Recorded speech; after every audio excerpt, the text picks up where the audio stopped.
இன்னொரு தாய் நிலத்தில் உன் இன விடுதலைக்கு போராடிய ஒரு உன் இன மக்கள் ஒன்று குவித்த கட்சி காங்கிரஸ். இது யாரும் மறுக்க முடியாது. சிங்களனுக்கு தமிழர்களை, தமிழ் மறவர்களை, விடுதலை புலி வீரர்களை கனவில் கூட போரிட்டு வெல்ல முடியும் என்கிற நம்பிக்கை வராது. எனக்கு தெரியும். அவனுக்கு ஆயுதம் கொடுத்து பணம் கொடுத்து 80,000 கோடி வட்டி இல்லாத கடனை எண்ணி கொடுத்த காங்கிரஸ் கட்சி ஆயுதம், பயிற்சி, போர்க்கப்பல், ராணுவ வீரர்கள் எல்லாரையும் அனுப்பி சண்டை போட வச்சு நம்மளை வீழ்த்தி, நம்ம அக்கா தங்கச்சியை வன்புணர்வு செய்து, கொலை செய்து, பச்சிலம் குழந்தைகளை குடல் செதிரி, தலை செதிரி, கால் செதிரி சாக வச்சு கொன்னு ஒரு இனம் உலகத்தில் தன் இனத்தை கொன்றவனுக்கு வெல்ல வைப்பான்னு யாராவது சொல்றா? உலகத்தில் எவனையாவது சொல்லு.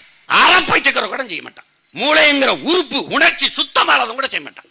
இப்படி கன்னடனுக்கு, தெலுங்கனுக்கு, மலையாளிக்கு, பீகாரிக்கு, குஜராத்திக்கு நடந்திருந்தா விடுவானா? மானத்திற்காக உயிரை விட்டாய். அந்த மானத்தை காக்கத்தான் போராடி உயிரை விட்டார்கள் 50,000 மாவீரர்கள். நிலத்திலே போரிலே பலியானார்கள் 5 லட்சத்திற்கு மேற்பட்ட இன சொந்தங்கள்.